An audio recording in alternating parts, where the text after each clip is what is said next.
Hi there, and welcome to our latest exciting installment of BCIT's TTED 4060 course. And today we are going to be talking about the op-amp, or the operational amplifier. Now, we've probably just finished making a circuit, something like the Erie. And in the Erie Circuit, you'll notice that there's these weird triangle things showing up, and they're definitely not diodes. They've got pin numbers all over them, and they're doing something obscure, but we're not quite sure what. And so today, we want to take a look at those weird triangle-shaped things and talk a little bit about what they are, what they do, and the general concept of amplification and feedback. So basically the idea is that with any type of amplification, you want to take a small signal and make it bigger. And you might be taking a small voltage and making it bigger. You might be taking a small current and making it into a bigger current. Or you might be taking a little bit of power and trying to blow it up into a huge amount of power. And you want to use that small signal to control that much larger thing that's going on. So you can think of your car as being an amplifier, and you've got a small signal from your foot when you put it on the gas pedal, and you give that little signal, just that little push with your foot, and that amplifies your input, and it gets you a lot of power and sends you running down the road. Obviously in electronics, we use amplification a lot with audio because you've got that small signal coming out of your phone, but you run it into a big speaker, and all of a sudden you've got a room filled with wonderful music. Yes, my students always choose wonderful music. So anyways, we've got amplification happening. We're going to take a small thing and we're going to make it bigger. And how do we go about doing that? Well, one of the ways is with the op-amp. Okay, now the op-amp is not a single device. In fact, you can make them out of tubes. Some of the first operational amplifiers were made out of tubes. But of course, ours are all made out of silicon chips nowadays. And in fact, if we take a look at the data sheet for the TL082, or TL082, I should say, which is one of the circuits that we're working in, you can see that there's actually a whole schematic right here. I'm just going to blow that up a little bit bigger on our screen right now. And then you can see right there that the op-amp is not just a single device, but built into that chip, we've got a whole bunch of transistors and resistors and diodes, and there's a whole bunch of things happening right inside that chip. And in fact, our TL082 chip is what we call a dual op-amp. And because they're making a chip for you anyway, and relative to most integrated circuits, and op-amp isn't always that hard to make, they've baked two of these operational amplifiers into one chip. And we use both of them in the Erie circuit, which is why when you look at your Erie circuit, you can see that we've got two of these little triangle things, one right here and one right here, and that their pin numbers go 1, 2, 3, 4, 5, 6, 7, 8. And so those two circuits are both put into one chip, and we just hook them up to the appropriate pins. It's quite common with some of the non-microcontroller based stuff that you see to have that done where you put more than one component into one chip. Alrighty, so let's take a look at some of the basic functions of the op-amp. And to get started on that, I'm actually going to blow this screen up a little bit bigger. And we're going to take a look at Falstad Circuit Simulator, because Falstad Circuit Simulator is awesome. So there we go. There's that schematic all blowing up. And let's come over here and pop over to Falstad's Circuit Simulator. Now, when you come to Falstad Circuit Simulator, which is at falstad.com/circuit. And it's a really cool way to go and simulate circuits online. What you're going to see is that you can come to various circuits that have already been designed for you, and you'll see that op-amps have their own whole section in here. So we're going to walk through a couple of the circuits that Falstad's prepared for you. to take a look at what's going on with the op-amp circuit. So, okay, here we go. This is that little triangle thing. And here's two important things to notice. You'll see that there is a plus on one side and a minus on the other side. The positive is referred to as the non-inverting input, or just the plus side, but it's non-inverting input. We'll see later on that there is um, a way that you can do an inverting amplification, but for right now, we're just going to call it plus side. And then right here, we've got the inverting input, which for now we're going to call, yes, you got it, the minus side. So the plus and the minus. And then we've got our output right over here. Now, this op-amp's been set up and it's running at somewhere between positive 15 volts and negative 15 volts. A lot of our applications for op-amps will actually use what we call a dual rail power supply, where you'll have a 0 volts supply line and then a positive line and then a negative line.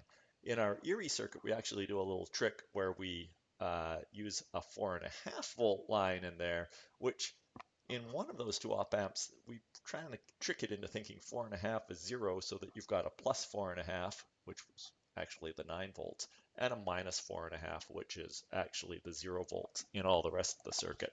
So there's some neat things that you can do around that, but anyways, with op-amps, you can have positive voltages and negative voltages working through here, because sometimes you're amplifying a positive signal and sometimes you're amplifying a negative signal.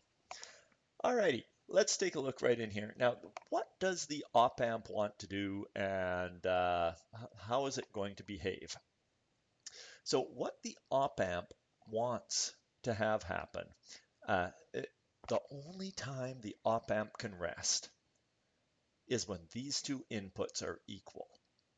Okay, it wants them to be the same. Let's bring that up, and if we get those two set to exactly 4 volts, the output goes to 0. Now, this hardly ever happens in the real world, where you get two input voltages exactly the same. But in Falstad circuit simulator, where it's a mathematical simulation of the circuit, you can actually get away with that. So we've got a 4 volt and a 4 volt, and everything is perfectly equal here, and the op-amp stops working. Now, if our non-inverting, if our positive goes higher, well, it doesn't have to go higher by much. And bang, your op-amp blows that all up right to its highest level. But if it goes a little bit below, it drops it right down to its lowest level. So basically in its native state, with no other circuitry, component, or anything else put in there, the op-amp is taking a look at what's going on and saying, well, if the positive is higher than the negative side, if the non-inverting side is higher than the inverting side, okay, then I'm going to jack my output all the way up as high as I can go. This chip's just limited to positive and minus 15. Some of your chips might be between 0 and 12, 0 and 9, 0 and 5, yeah, whatever. You're going to have a minimum voltage and a maximum voltage that it can jump up to. And in this sort of arrangement, if the positive side, the non-inverting side, is higher than the other side, which kind of makes sense. You normally think of the positive as being up here and the negative being down here. And if that's your case, then the output goes high. If it's not the case, then your output goes low to the lowest possible voltage. So if I drop this down just a little bit, 3.8 on my positive side, well, now I'm getting the lowest possible voltage. If I keep bringing it back up, when they're absolutely equal, there'll be nothing going on.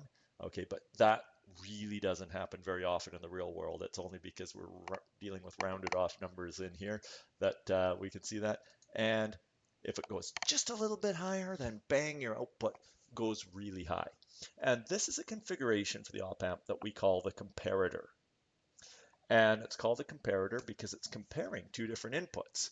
And it's saying, is my positive higher than my negative? And if it is, then you get my full voltage coming out.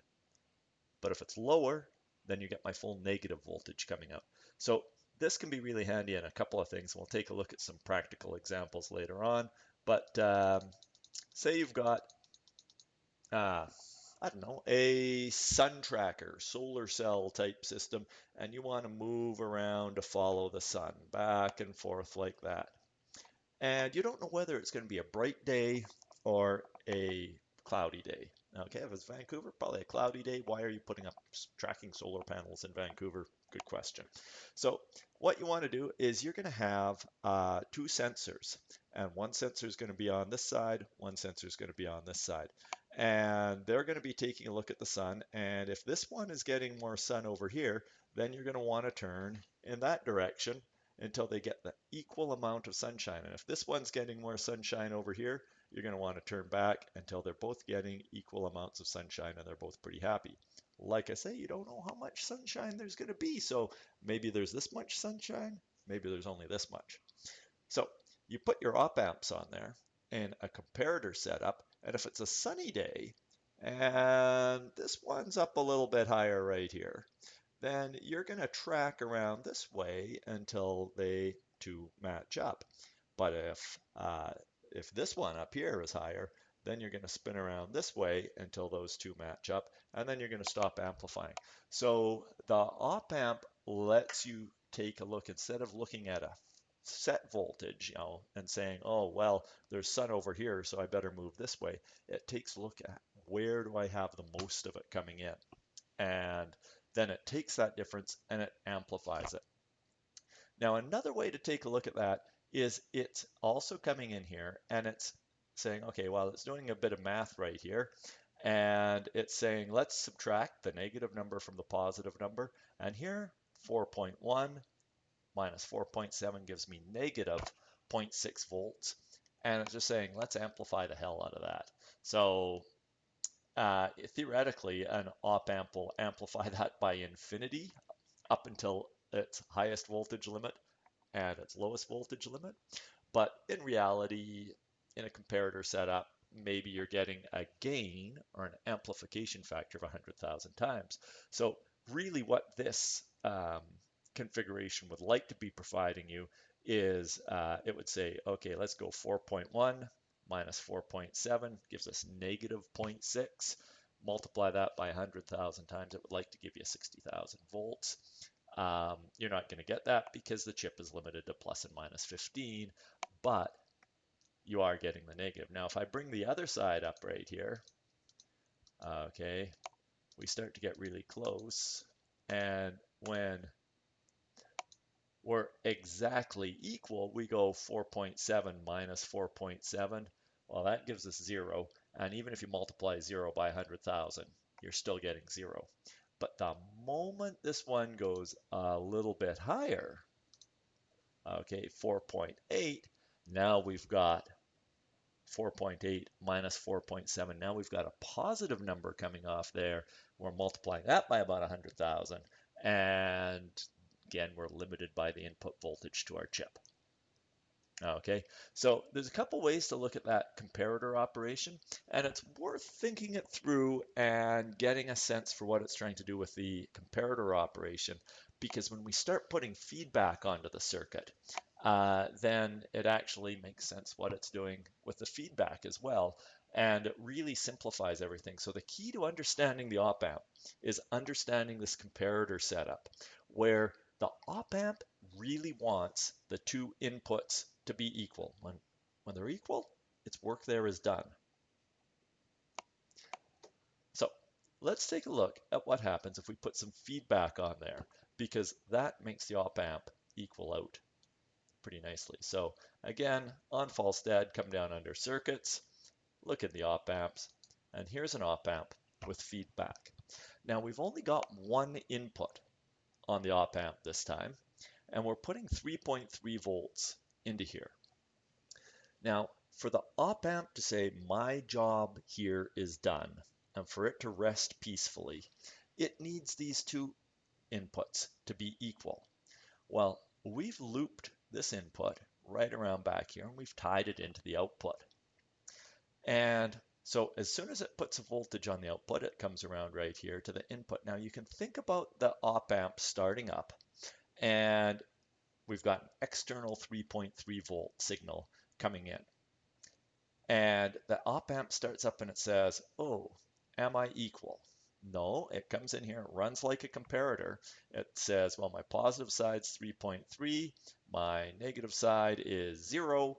Okay, that's 3.3 times my 100,000 amplification factor, and it starts jacking the output voltage up to the highest voltage that it can handle.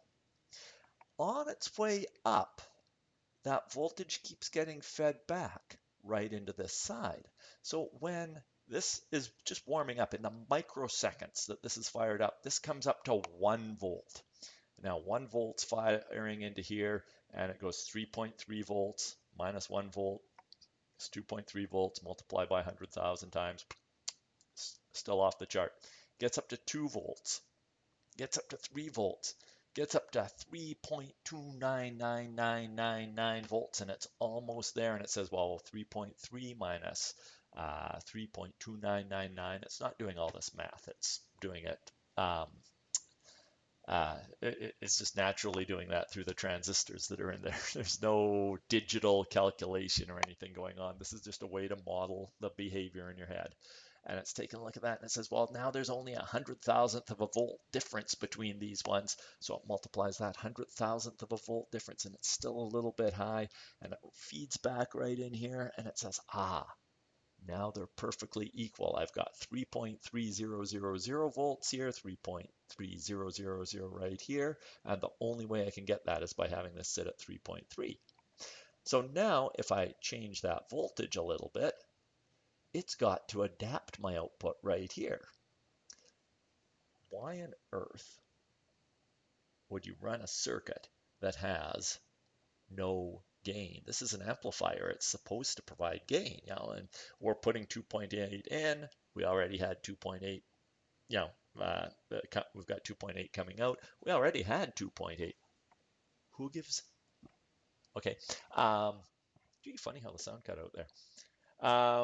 So who really cares about the fact that we can put one number in and get the other number out?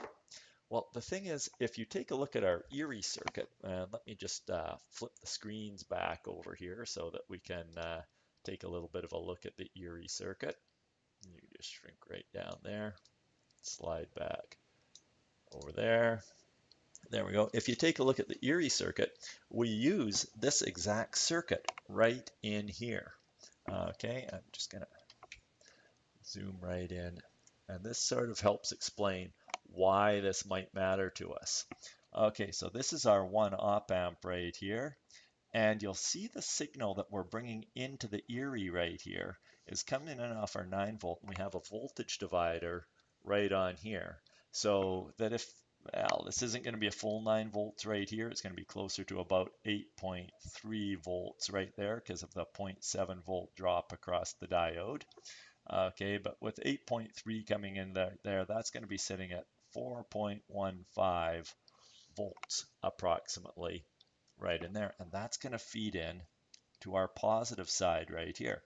Now, the only time that op-amp is going to be happy is if there's 4.15 volts, pardon me, the exact same value on the inverting input as I have on the non-inverting input.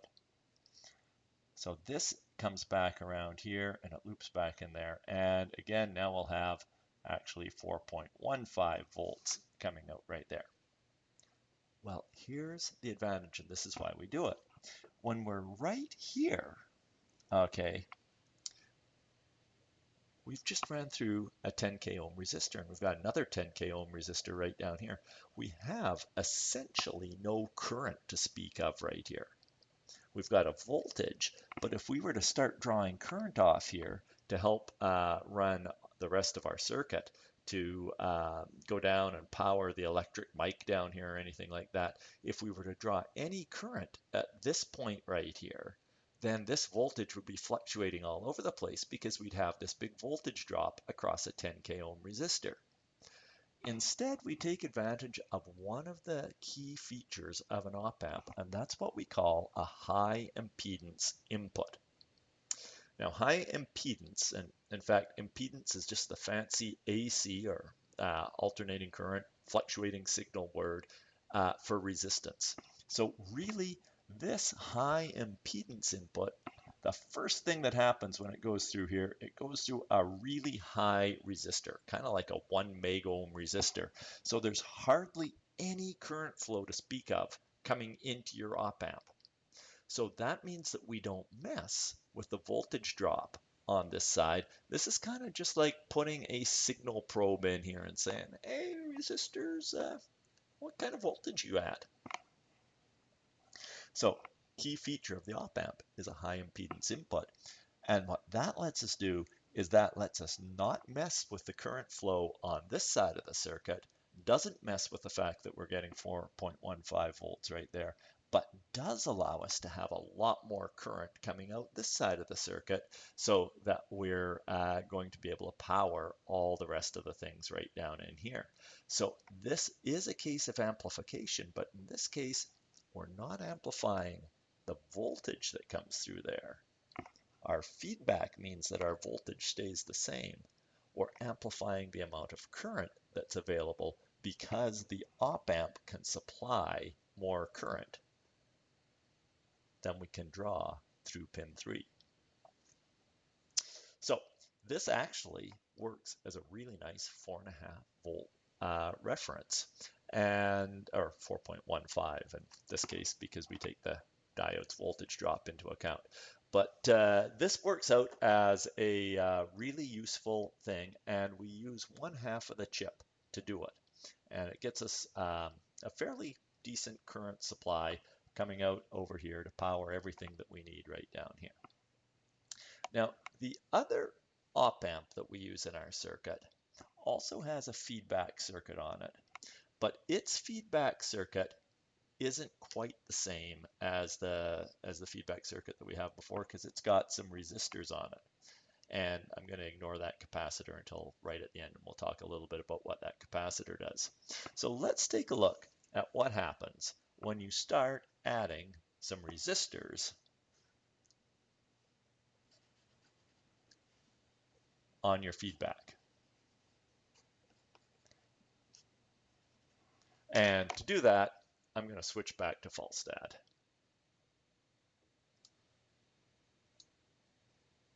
Just takes me a moment to get the screen all moved around right here. And center that and transition. There we go. OBS Studio that I'm using to record this actually allows me to queue all those things up in advance. I'm just not that fancy with it yet. Okay, so let's take a look here, and let's come into Falstad's right here. And under the circuits, op-amps, there are a couple of different types of amplifying circuit.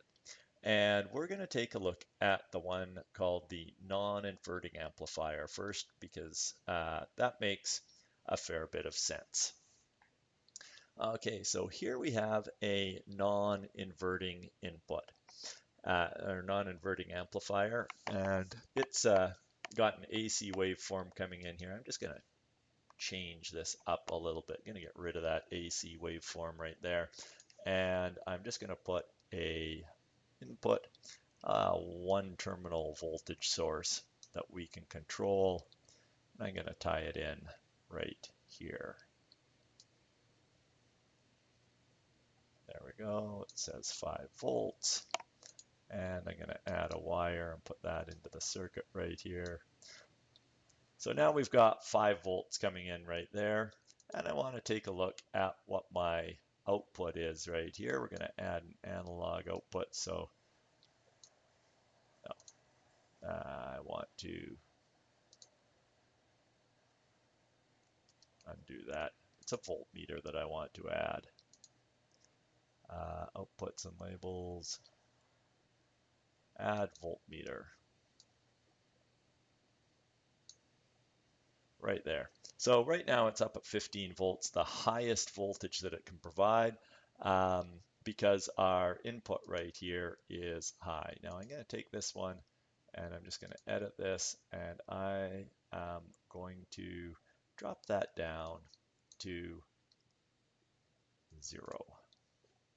Okay, so if I drop that down to 0, now I've got 0 volts coming out right here.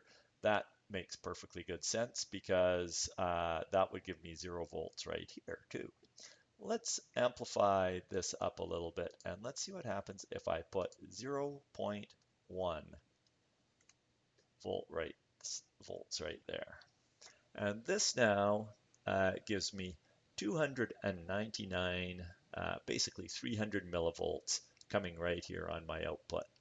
And let's see what happens if we go to 0.2.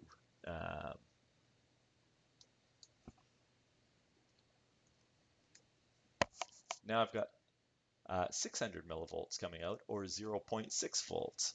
And if I bring this up to 1 volt, this should make the math nice and easy, get rid of all those nasty little millivolts and metric conversions that you have to do. If I put 1 volt coming in, I've got 3 volts coming out over here. I've got an amplification factor of 3. Well, why is that happening? Okay, well, keep in mind that the function of an op-amp is that it wants to have these two inputs be equal. So if this output is at 3 volts right here, and this is at ground right over here, so this is 0 volts. So if I'm at 0 volts right here, and then you come through those two resistors, by now in the course, you should be saying, that's a voltage divider. And there's twice as much resistance on this side as there is on this side of the voltage divider. So whatever voltage I've got right here is going to drop by 2 volts right here and 1 volt right here, or 2/3 I should say on this side and 1/3 on this side. So right here I've got a gain of 3 because I've got a ratio right here of 2 k ohms to 1 k ohm. If I change this resistor and I bump it up to 3K, now I'm getting 4 volts out right here because this voltage divider means that I'll drop by 3/4 of the voltage here and 1/4 of the voltage right here. If I change this up to be 3K right here, okay, now I'm down to 2 volts because, well, 3K and 3K are the same, so my voltage in the middle is going to be exactly half of what this is right here, and that will balance off against the 1 coming in right here. Because keep in mind that the key thing to an op-amp is the op-amp is going to keep working until it gets the inverting and non-inverting sides, the minus and the plus sides, equal. Okay, so if I bump this up to 2 volts, now I've got 4 volts coming out here because this is a voltage divider that splits this voltage in half because they're equal resistances.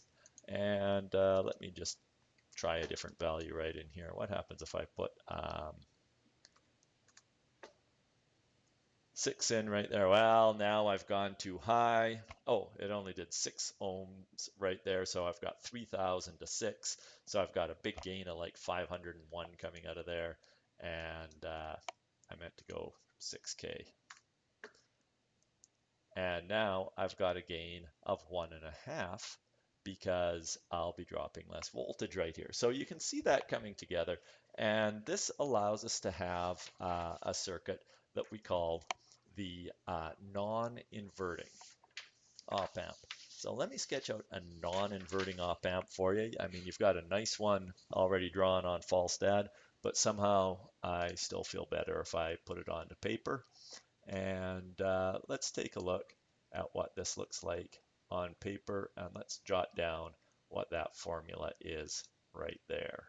Okay, and there we go. Okay, so the non-inverting op-amp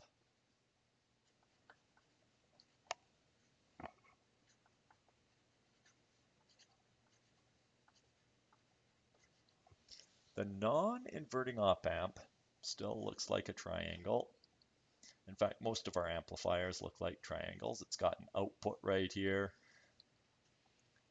I like to put the positive up at the top. There we go. And so what we've got is we've got our output side right here, and it's going to have a resistor. And you'll see different places will number the resistors differently or name them differently. And we'll have our signal right up here coming in to the non-inverting side of the op-amp. And here we'll have a resistor that we'll call our feedback. Or you'll see that often abbreviated to RF. And here we have a resistor that we'll call our ground. Okay, and sometimes you'll see that abbreviated as RG or just R2 on there. All right, and we've got a formula for voltage gain on this one of the gain, which is a symbol of A, equals 1 plus RF over RG. Now, you can write that formula down, but you don't have to. If you remember what the op-amp does and how a voltage divider works, okay, and this is your voltage divider right here. Anytime you see this circuit, you can figure it out because you can say, well, if I've got 0.1 volt right there, and I've got a 10K ohm resistor right here, and a 1K ohm resistor right here, then what the op-amp is going to want in order to be happy and be in a stable state is it's going to need this pin to be at the same voltage as that pin. So that's going to have to be at 0.1 volts, which means that if this is at 0 across the 1K ohm resistor, I've had a 0.1 volt drop. Okay. So I've had to come up by 0.1 volts to get to that point from ground. And if 1K is 0.1 volts, then 10K has to be 10 times that. And this has to be 1.0 volts. So if I come up 0.1 volt and then come another 1 volt, I'll get 1.1 volts coming out right here. Now, if you do the math for the gain, what you'll see is that the gain is equal to A equals 1 plus 10K over 1K equals 1 plus 10 divided by 1 is 10 equals 11. Okay, and there's no units with that gain. It's just a gain of 11 because it's a factor. That means that we take our input voltage, and in this circuit, that input voltage will always be amplified by a factor of 11, just because of these resistors. Spinal Tap would be so happy we finally turned it up to 11.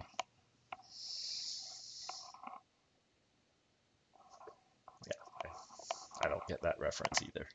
Okay, we got 1.1 coming out right here, and this is our non-inverting op-amp, and it's a really useful thing. Now, we use that in our Erie right down here. And what you see in here is we've got a 100K resistor right here, and I've given you a potentiometer so you can try some different values right in here. Okay, I've given you a pot so you can actually go from 0 up to 1,000. In here, but it recommends a 500 ohm resistor, which is pretty nice. And just for the sake of making the math easy, I'm going to say it's a 500 ohm resistor instead of a 510 ohm resistor, but you might put a 680 or a 470 in there. It's not going to make all that much difference to your output. But what you can do is you can take a look at your gain on here, and you can say the gain is going to be equal to your 1 plus 100K divided by, in this case, 500R, which is 100,000 divided by 500, or you could just say that's going to come out to a gain of 201. So whatever tiny little signal we put in right here is going to be amplified 201 times. Now, there is a little bit of a trick that's happening in right here, because you'll recall up on this part of the circuit, we got this 4.5 volt reference thing, and that 4.5 volt reference is tied in right here. So instead of going to ground, what we're going to do is, because this is sitting at 4.5, we're going to amplify the difference right here, not from 0, but the difference from 4.5. So if this gets a little bit above 4.5, okay, then we're going to get 201 times that difference coming out here. So if this was at 4.505, okay, so just 5 millivolts above our 4.5, and yeah, as we know, it's actually 4.15 that we're using there because of the voltage drop in the diode, but let's just go with this. What we're going to do is we're going to take a look and say, well, this one's at 4.505. This one down here is at 4.5. So we're going to see a difference between those of 0.005 volts. And then that is going to be multiplied by our gain of 201. Okay, so what we should be seeing coming out here is it's going to be the 4.5 volts that we have coming in, plus a gain of 0.005 times 201 should give us almost exactly 5 volts. 5 millivolts times 200, that's 1,000 millivolts, that's 1 volt. So it's actually going to be our 4.5 that we had coming in, plus the amplification factor right here, 201 times, is going to be 1.005 volts right here, because right here, this is sitting at 4.5, and then when we come back through the system right here, we're going to see across the small resistor, we're going to see a 0.005 volt drop. This one's 200 times bigger, so we're going to see a 1 volt drop right there, and that's where our 4.5 plus 1.005 signals coming in. So our 200-fold amplification has taken this 0.005 signal, our 5 millivolts, and turned it up into 1 volt. And that's coming out here to drive your headphones, and that's going to give you enough amplification for you to hear what's going on. So that is the application of a dual op-amp in our Erie circuit, one with what we call a unity gain feedback. In other words, unity meaning 1. There is a gain of 1 right in here because you get out what you put in, you just get it with more current. But down here, you've got a gain of 200. Now, if you were to take your potentiometer down here and crank it all the way up to 1000 ohms, then you're going to play around with this ratio right here, and your gain will shift, because instead of it being 1 plus 100 over 500, now you're going to be 1 plus 100 over 1K, 100K over 1K, which is going to bring you down to a gain of 101. So your volume will only be half as loud relative to when you're at 500. Now, in a moment, we're going to take a look at some practical things that come along and get in the way of doing this, because obviously you can't just take a chip and turn it up as high as you want. You're facing limitations on the power supply to the op-amp. It can't exceed the power supply that you're giving it. A few other little tricky things that go in there in a practical sense. But really, that's what we're seeing right in there when you're running things through on your Erie circuit. Okay, I wanted to show you one more type of amplifier, just because, well, if we've talked about the inverting op-amp or the non-inverting, we should talk about the inverting op-amp too. It comes up from time to time. Okay, there we go. So that was our non-inverting op-amp in Falstad. And we're going to come in here and we're going to take a look now at the inverting amplifier. Okay, and again, Falstad's using a sinusoidal waveform, which is actually pretty similar to what you get on your Erie or any of your amplifying circuits. You know, we take a look at the voltage that we get out when you go ooh, you get a very nice sine wave sound just resonating off your own voice. But I just want to fix this and hold it steady and take a look at what's going on right here. So I'm just going to add a one terminal DC voltage source right in here and just put it right on there. And there's 5 volts coming right out on that side.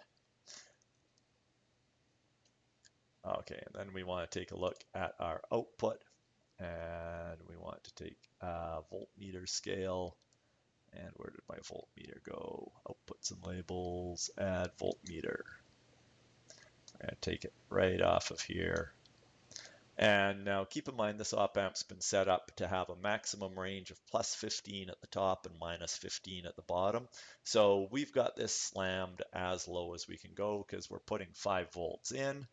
And I'm going to take this down and edit it so that I'm only putting 0.005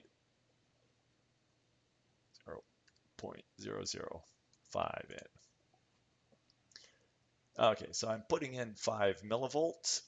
And I'm getting negative 15 millivolts coming out, which is a gain of negative 3. This is why we call it an inverting amplifier. And that's because if my speaker on this side is pushing outwards with a positive voltage, then my signal down here is actually pulling backwards with a negative voltage. And really, we can't differentiate most of the time, certainly not with our ears, whether the speaker came out first or went back first. We just get these sound waves and vibrations, and we hear how fast they come in and how big they are, but not necessarily what direction they're going in. You can certainly encode and encrypt a lot more information into sound than what humans can pick up, but to us it really doesn't matter whether we invert the signal or not because it's coming at us thousands of times a second. We really can't tell. Okay, so here I've got 0.005 volts coming in, and again, there is a formula for this that I'm going to show you in just a minute, and we're going to talk about that, but you don't need to memorize the formula if you can memorize what a voltage divider does and what an op-amp does. And the op-amp doesn't do anything too fancy. It just tries to make the 2 pins be equal right here. And in an inverting op-amp, it's really easy because this pin is fixed to ground. So if our positive is fixed to ground, okay, and I've got 5 millivolts coming in right here, then this needs to be at ground as well, or else the op-amp's not happy. So if I've got 0 volts right here and 0 volts right here, that means that I had to have a 5 millivolt drop across this resistor. Well, it's a voltage divider. If I had a 5 millivolt drop across a 1K resistor, that same amount of current's got to be flowing somewhere. That's going to give me a 15 millivolt drop across this one. So I went from 0.005, 5 millivolts, down to 0, and then I went from 0 down to minus 15 millivolts. So that is a gain of exactly negative 3. Let's try it again with a bigger number on here. Let's put 1 in here, because 1 really makes the math simple. There's my output, negative 3. Okay, if we take a look at what voltage I've got right here, this has to be 0. There's nothing fancy going on right there. And right in here, that means that's got to be 0 too. I come in at 1 volt, I drop down a volt. Well, if I drop 1 volt across 1K, I've got to drop 3 volts across the next one. Hence, I've got negative 3 volts coming out. this only works if your op-amp has a voltage that's below zero, below the reference voltage that you're working with, okay? We do that trick with a 4.5 volt reference voltage on our circuit, which is a really useful little trick. But on good audio equipment, you're actually going to have a power supply that gives you what we call a dual rail power supply. So you'll have a 0 volt line, you'll have a plus 24 volt line or whatever voltage your equipment's working on, and then you'll also have a minus 24 volt line. And if you want to look into that dual rail power supplies, it's kind of neat, and it's actually one of the uses for the center tap wire coming off your center tap transformer, because that center tap wire allows you to split the voltage coming up right off of there, and you run 2 different rectifiers and 2 different regulators, and you've got a dual rail power supply coming out there. It's really kind of cool how this all comes together, right? But I promised you a little bit of math and a formula, so I know you'd be really disappointed if I didn't deliver on that. So let's go back to the camera here, and I'll just move this off to the side, and we'll write this up.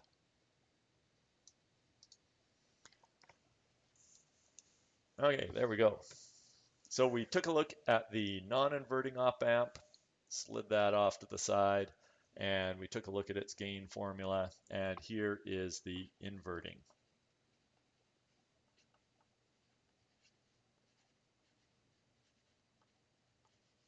And again, you sketch your little triangle out. I like to put my positive sign up top and the negative down there, okay? Again, other people will draw it differently because they like to put the ground symbol down below, but the key thing in the inverting op-amp is that the positive side is fixed to ground, okay? And it's also important to note that you're going to have a positive voltage supply and a negative voltage supply to really make that work. You're not just driving your op-amp to ground unless you've done a fancy little trick like we did in the Erie and created a reference voltage partway between 0 and your positive voltage. Okay, and then what you're going to do is your signal is going to come in over here, and you're going to have an input resistor right here. So this is your input, or your input signal, okay? And then, let's call this our input. And then there's going to be another resistor that comes through right over here, which is tied into your output line, and this is going to be your R feedback. Okay, and our gain formula for the inverting op-amp is going to be A equals negative RF over R input. Okay, so if you have a 10K ohm resistor right here and a 30K ohm resistor right there, that will be, okay, RF is going to be 30K ohms over 10K ohms. You'll have a gain of negative 3. Can't forget that negative. That's the inverting part right there. So if I put 1 volt, let's say 2 volts. We've already done 1 volt in Falstad. If I put 2 volts right here, okay. Now, to get to this point right here, the op-amp has to work and work and work until it gets these two equal. This one is always fixed to 0, so it's got to get this one to be equal to 0 too. So if this one is at 0 volts right here, so it matches that one, that means that I've had a 2 volt drop across the 10K resistor. Well, this resistor is 3 times as big. It's just another voltage divider circuit. I told you we're going to be seeing a lot of voltage dividers this year. Okay, so coming along over here, if I've got the same amount of current flow and the resistor is 3 times as big, I get 3 times the voltage drop. So if this was a voltage drop of 2, this is going to be a voltage drop of 6, but I'm starting at 0 and I drop 6. So this has to be minus 6 volts coming out right here. So I start with 2 coming in. My gain is -3, and I get -6 coming out right here. So in the event that you happen to see an inverting op-amp, nothing fancy happening, okay? It's just a voltage divider. Alrighty, we're going to take a look at a practical application in just a minute, because there are a few things that kind of get in the way of how all that comes together, especially when we're dealing with the TL082. Before I do, though, I did want to mention another little thing that's happening on this schematic right here, because it wouldn't be fair if it was just as simple as that. You probably understand a lot of that. We got to add one more thing right in here, and this is a capacitor, and it's actually working as a little bit of a filter. Now this is a very, very, very low valued capacitor. We're down to picofarads right here. So only the fastest changing signals will fit through that capacitor. Okay, if you've got a slower changing signal, it's going to charge up the capacitor, and then the capacitor will be fully charged and it'll push back and nothing more can fit through. So if you want anything to fit through there, it's got to be moving really, really, really fast. Okay, a very high frequency noise could make it through there. Now, why do we want a high frequency noise to come back through this way? Well, if your high frequency noise comes back through this way, okay, that means that it's not getting attenuated. Attenuated is the opposite of amplified, so it's not getting attenuated or dropped by this 100K resistor. And that means that that signal is coming all the way through right here, and it's balancing the high frequency noise that's coming in on this side, because any signal that we can fit through here that can skip around this resistor doesn't get amplified. This lets us amplify some frequencies, but not others. And here, very high frequency noise that would disrupt the operation of the circuit, make this thing miserable to listen to, can slip through right here, and that gets tuned out of the amplification process because it doesn't get amplified by that factor of 200, because the high frequency noise doesn't have to go through the 100K ohm resistor. It's only the lower frequency noises that charge up this capacitor right here that don't make it through. It's a very tricky little thing and somewhat counterintuitive that the signals that make it through the feedback don't get amplified and heard. So whatever you can slip through that little capacitor right there is not going to be amplified, and you're not going to hear it coming out the other side, and it lets us hide some of the more annoying high-pitched whine that our circuit can pick up sometimes. We use something similar in the monobox amp. And the monobox amp is actually an amplifier chip that's got the op-amps built into it. So even though it looks like an op-amp, it behaves a lot like an op-amp, but it's not purely an op-amp. It's got a few other audio features built into it. But what we see right here is, here we see a filter circuit coming back here, and this allows us to filter out some of the higher pitch sounds on this circuit. What that means is that if you're filtering out the higher pitch sounds, then you're not amplifying the higher pitch sounds, which means you are relatively amplifying the lower pitch sounds. And this gives us bass boost. So if you want, if you're all about the bass and you want to crank up that bass and make it thump a little bit louder, you can actually play with the values of the capacitor and the resistor down here to tune your monobox circuit to make your amplifier work a little bit different when you're creating an audio amplifier. Anyway, next project, that's not specifically an op-amp. I just wanted to point out that it was in there. And let's take a look right here at my little TL082 demo board that I've got set up so we can take a look at how this TL082 actually behaves and what it does. I'm just going to zoom out a little little bit so that we can see, excuse me, what's going on right here. And here we go. So I'm just running this off of a 9-volt battery, and it's kind of a dead 9-volt battery. And what I've got set up right in here is I've got the op-amp set up in comparator mode. Okay, now on Falstad, it worked really nice. It went from 0 all the way up to 15, or minus 15 all the way up to 15. And our TL82 is not a perfect ideal op-amp. It works within certain constraints. So you'll notice that when my non-inverting goes low, and I'm just using these two potentiometers here as voltage dividers, variable voltage dividers. So by turning that down, I can set my non-inverting input down to 0 volts, and my inverting's all the way up.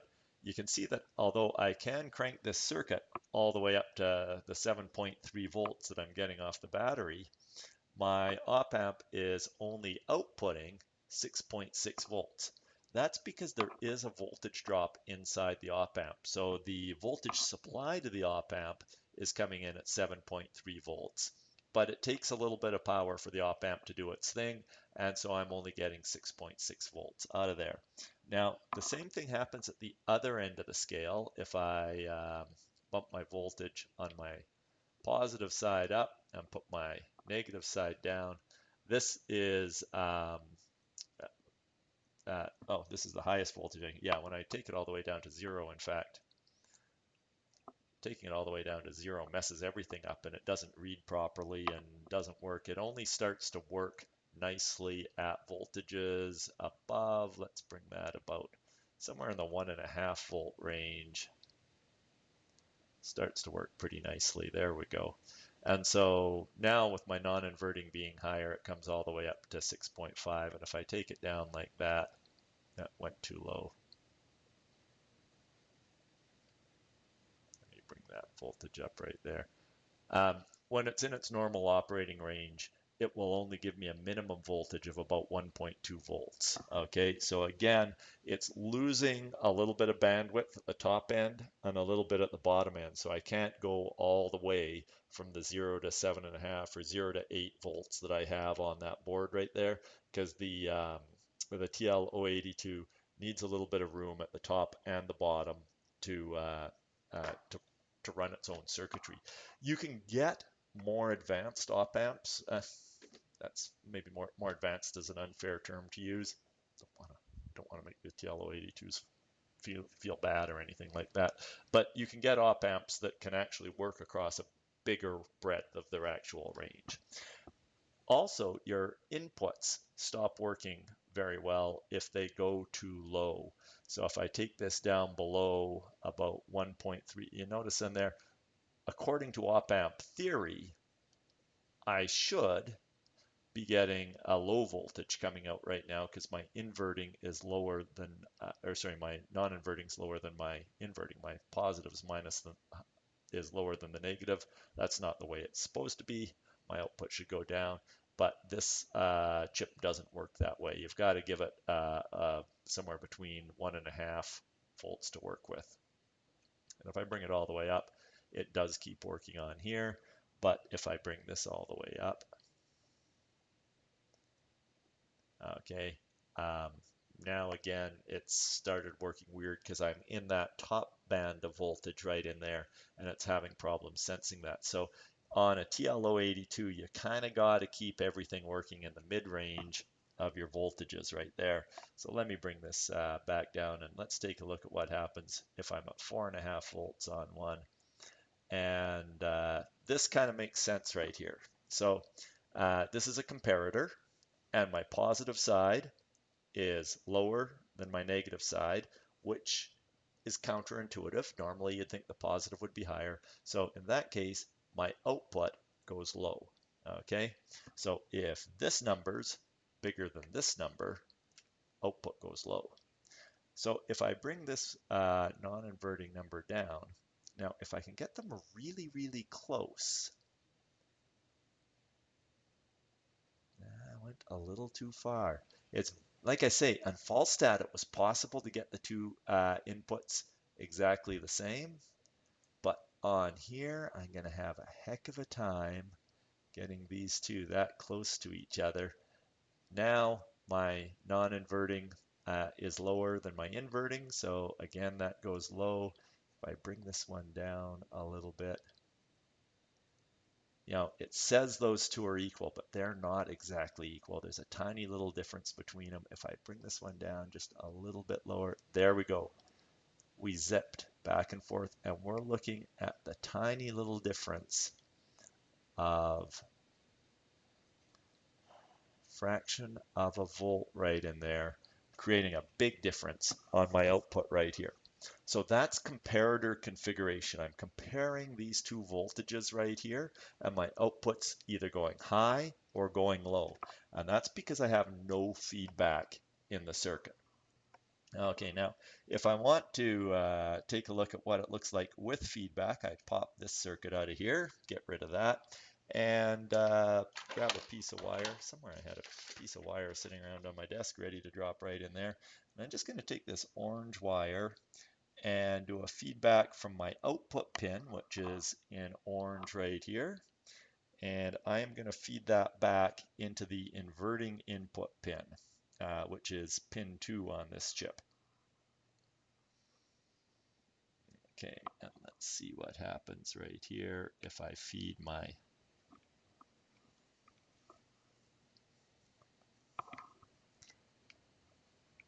I was using that orange for something else. It's a little bit too long right there. But let's pop it in and see how it works. Helps if I put it in the right holes. There we go. So now my output, which is on pin 1 with the orange lines, is feeding back into pin 2, which is my inverting input. And now I've got those two dialed right in there. And there we go. Within the accuracy of these voltmeters right here, what I'm seeing is this voltmeter right here allows me to dial in the voltage that I'm getting coming out right here.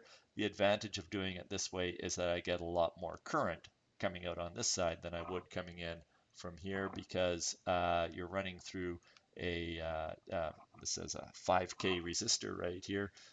So that's you're not going to get much current flow through there, but coming off of the op-amp, I can get a lot of current flow and it won't mess up the output voltage. And again, if you see a small difference in the voltmeters, keep in mind I paid $3 for them. So that's with a unity gain, okay, or just direct feedback. If I take that out of there and I've got two 10K resistors here to do the feedback with, and pop them in right here. And let me drop one in. I keep putting them in the wrong hole. There we go. Put this one down to ground right here.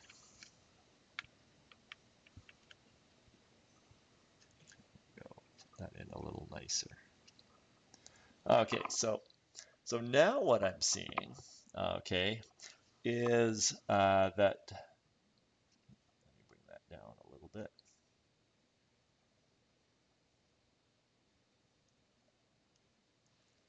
Gotta bring that down a little bit more on my input. There we go. That's looking a little bit better. Down here more. There we go. I like that. Like those numbers a little bit better to take a look at. Keeping in mind we're playing with the accuracy within the accuracy range of these multimeters right here. Now the op-amp is happy when the non-inverting and the inverting are at the same voltage, and we can see we've got them at 2.4 and 2.4. The op-amp is happy. However, in order to get to that, the output had to come up to 5. Let me just tweak this up a hair if I can. Yeah, they're all bouncing around at slightly different numbers.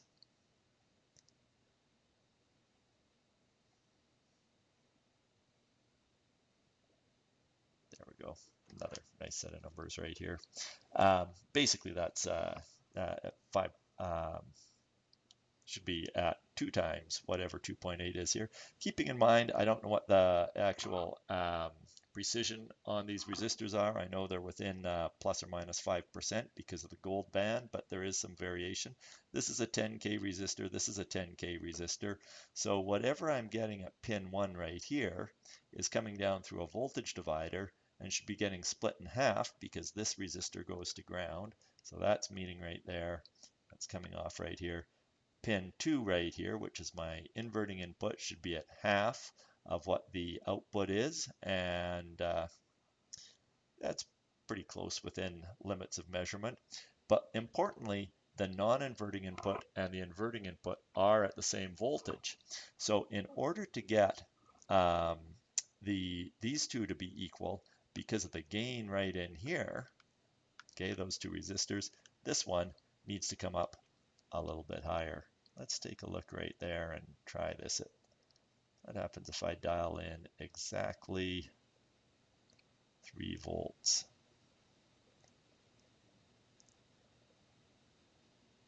2.9. Yeah, I'm pretty close to 3 volts right there. All right, now something interesting's happened. Now I've got a gain of about 2 in this circuit, actually gain of 3. And what's happening right here is that I've maxed out to my peak output voltage. I can't go any higher. So it doesn't matter what's happening in this circuit right here. It can't bring the inverting input up to be as high as the non-inverting side. So I'm working outside my range of allowable voltages on this circuit. And now we're seeing the math starting to work out a little bit better. These numbers are balancing out a little bit better. I'm in the mid-range of my TLO82 operating zone, which is super.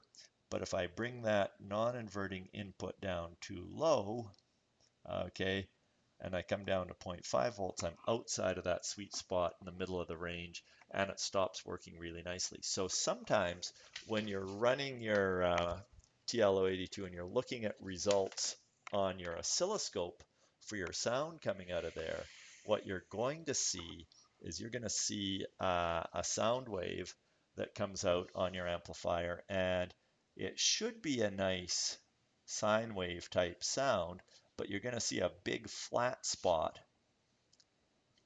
right on here, and your sound wave is going to look something like that and be topped off at the top and the bottom of the circuit. And sometimes it'll be lopped off at the bottom of the circuit first, and that's got to do with the circuitry inside your TLO82 and the fact that your op-amp is a real op-amp instead of a theoretical one and has to operate within specified operating parameters. And sometimes you're driving it too hard. Either you're trying to amplify too much. If you turn that resistor, that trimmer resistor all the way down, you're amplifying too much, or your signal is coming in too strong and you're pushing, trying to push your outputs higher than they can go. Because if you think about if your input looks something like this, okay, that's all well and good, but if you amplify it to the point where it goes up there, but your chip doesn't have the voltage or the capacity to get up to that voltage, it's just going to go as high as it can, then it's going to stop, and then when the input signal comes back down, it'll pick up again and carry on from there. Okay, so that's a practical demonstration that not every op-amp is an ideal op-amp. It's a lot easier to understand looking at Falstad what the op-amps actually do, and that forms the basis for our knowledge of how op-amps work. But there's a few little more tips and tricks and techniques that you need to understand.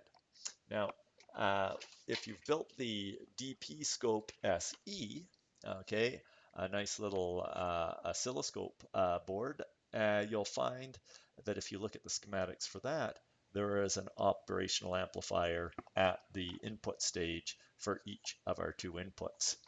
because it drops that voltage down to make the inputs as high impedance as possible, and then it amplifies it up so that the chip can read it fairly nicely.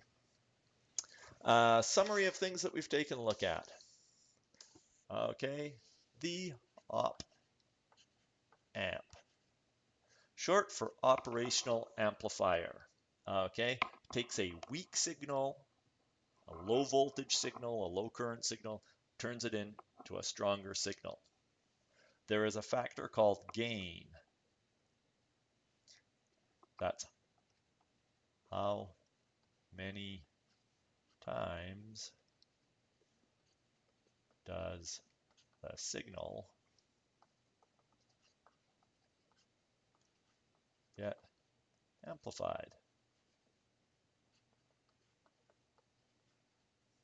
So if you put 1 volt in and you get 10 volts out, then your gain, which we use the symbol A for, equals 10 over 1 equals 10.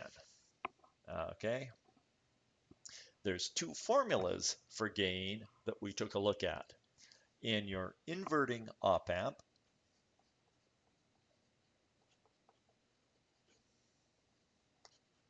A was equal to negative R, what did we call that resistor? I put in R input over, R feedback, the bigger feedback resistor relative to the input resistor results in more gain. But keep in mind, there's a negative sign in there. Okay, so if you put 0.1 volt in, you'll get negative 0.5 volts coming out if you've got a gain of 5. Okay, we looked at the non-inverting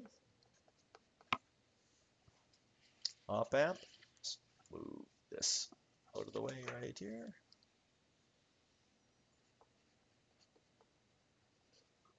Okay, and we said gain equals 1 plus R feedback over R ground.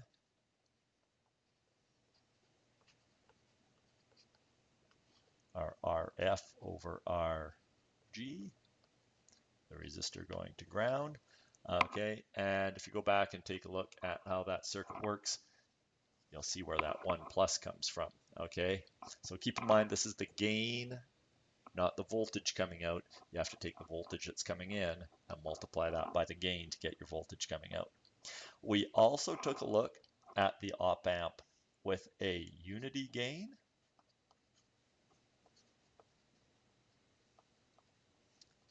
Where A equals 1, and that was with no feedback resistors.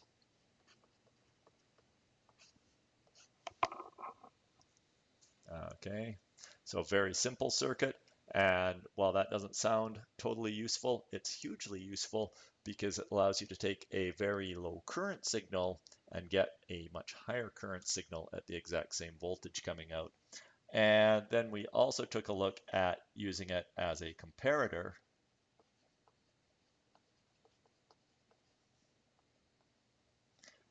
with two separate signals.